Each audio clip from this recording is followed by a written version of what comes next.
It's really about treating people with dignity and respect, above all else, at the highest level. It's that we see each other as necessary, we value one another. Sir, is this the professional policing policy? Yes, it is. Be courteous, respectful, polite, and professional. Ensure that the length of any detention is no longer than necessary to take appropriate action for the known or suspected offense. Fair to say that law enforcement generally has changed a lot since you started back in 1989, is that right? That is correct. 1989, you didn't have body-worn cameras, correct? That is correct. And nor did you have sort of the ability for civilians, bystanders, to video or record conduct of police officers, right? We did not. Because we didn't have smartphones. That's true. And now we do. Yes. And as you indicated, the policies and culture of the police department has to change with the times, is that right? Yes. And so in terms of understanding that sometimes bystanders do use their smartphones to take video images of police officers, has the Minneapolis Police Department imparted any training or constructed any policies to prepare officers for people recording them? Yes, we have. We've imparted policy that really is informing officers that individuals, under their First Amendment rights, they have the absolute First Amendment right to record through cell phone video or other types of video officers interacting or engaging with a community member, with the exception that they cannot obstruct the activity of the officers, but they absolutely have the right, barring that, to record us performing our duties. And what does obstruct mean in this context? Obstruct would mean interfering, doing something where you are physically placing yourself in a position where you're prohibiting the officers for carrying out their lawful duties. But barring that, individuals have the right to record our engagement with our community. Well, Chief, you'd have to acknowledge that a patrol officer may find it irritating to have a civilian recording their activities. True? Very true. Is that obstruction? It is not. And again, this is the public recording of police activities, providing employees guidance with dealing with members of the public, recording them. Is that right? Yes, it is. And generally, this informs officers that unless you're being obstructed, people get to record you. Yes. Even if you don't like it. That is correct. And how long has this been policy of MPD? Since May of 2016. Legislation is providing a knowledge base or skills, in this case for officers, to really focus on time, options, and resources. It's really primarily trying to provide an opportunity to stabilize a situation, to de-escalate it, and with the goal is having a safe and peaceful outcome. And so there's tools associated with that, but that's really the goal of de-escalation. Time, options, and resources, so that we can stabilize the situation peacefully and safely. When you think of de-escalation, are you thinking of it as the sort of the opposite of using force, or is it a part of using force? We teach it as both.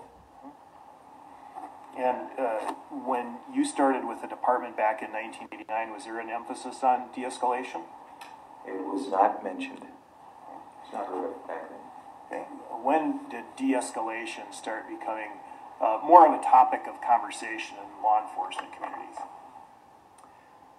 I think that right around late 90s, 2000, I think that when when there was attention, not only in Minneapolis, but in departments across the country, and incidents particularly involving police encounters with those who were suffering from mental illness, we really started to see a lot of work on that. Here locally, the Barbara Schneider Foundation, there was a very tragic incident in Minneapolis many years ago that involved the death of a community member. But when we started, that was really what kind of culminated for our department, de-escalation. And even when you heard departments starting to talk about other tools like tasers, all of these types of things, it was around that time frame that I think our department really started getting a lot more education, awareness, and training as it relates to de-escalation. So what about in your own experience when you were on patrol? Did you use de-escalation techniques? Yes, quite a bit. Yes. And did you find them to be effective, a way to maybe talk somebody down from a situation rather than needing to use force?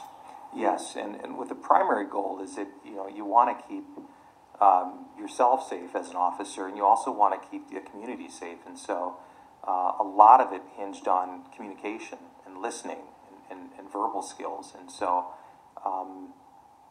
if you could talk your way out of a situation to de-escalate where it didn't have to result in physical force, those were things you certainly utilized, and you were always in a better position to look upon someone that you worked with who had that skill set to do that.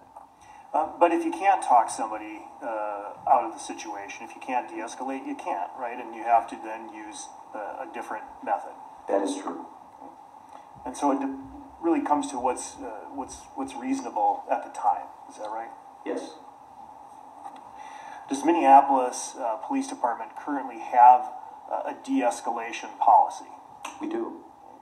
And at this time, if I can, Police Department Policy 5-304, threatening the use of force and de-escalation.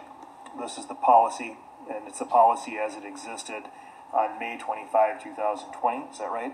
That is correct. If we could highlight the first paragraph A, threatening the use of force.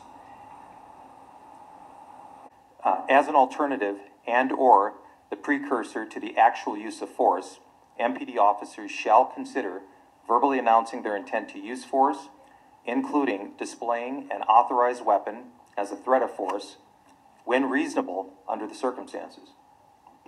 Is it an either-or alternative? Is it like you either de-escalate or use force, and once you start using force, you just give up on de-escalation? The goal is to resolve the situation as safely as possible. So you want to always have de-escalation layered into those actions of using force. When reasonable, whenever reasonable, shall use de-escalation tactics to gain voluntary compliance. Is that right? Yes. And to seek to avoid or to minimize the use of physical force, correct? Yes. And seeking to minimize physical force, that can be happening while physical force is being employed, can't it? Yes. An officer could be using physical force, and during the course of that, still maintain attempts to de-escalate and defuse the situation. Yes. Stabilize the situation so that more time, options, and resources are available. Officers are required to consider, and if you could highlight, officers under the Minneapolis de-escalation policy are required to consider whether the subject's lack of compliance is a deliberate attempt to resist or an inability. Is that right? Yes. And if you could read, first, the first bullet is medical conditions, correct? Yes. We have mental impairment, developmental disability, physical limitation. Some of you may just be physically unable to comply, correct? Yes. Language barrier, and if you're not considering that, perhaps the situation could escalate into something greater than it would need to be. Yes. One of the other considerations officers should take into account is the influence of drug or alcohol use. How so? We know the research says that people can react differently when they're under the use of alcohol or drugs. And so you trying to get verbal commands, if someone's under the use of alcohol or drugs or you're doing force, it may have a different reaction to them. So that should be something that you should be considering. Sir, drug or alcohol use, in this context is being required that the officer consider to determine if de-escalation is appropriate. It can be true that some people who are under the influence of drugs or alcohol can become dangerous, correct? That is correct. But isn't it also true that some people react completely different and they are not necessarily dangerous if they're under the influence of alcohol or drugs? That is correct. In fact, they may not be more dangerous, they may actually be more vulnerable. True. And it's important that the officer considers that when determining whether to go the route of force or continued force or de-escalation. Fair? Yes. Behavioral crisis is the last bullet I'd like you to discuss. What do you mean by behavioral crisis? Behavioral crisis, of all the bullets, sometimes that is probably the one that our men and women experience in our communities most. If someone loses a job, that can trigger a behavioral crisis. If someone loses a loved one, that can trigger a behavioral crisis. If someone has themselves got the worst diagnosis from their doctor that day, that can trigger a behavioral crisis. And so we want our folks to take all of those things into consideration. When I talk about meeting our community where they are, that's probably the one that we need to really focus on. Yeah. And as you testified earlier, the police just don't get to meet people on their very best day, do they? No, they don't. And the behavioral crisis, as the kind you've described here, can in fact be a barrier to compliance. Would cause an inability to comply, even if not, an intentional inability to comply. That's fair. Let's go to the list, please.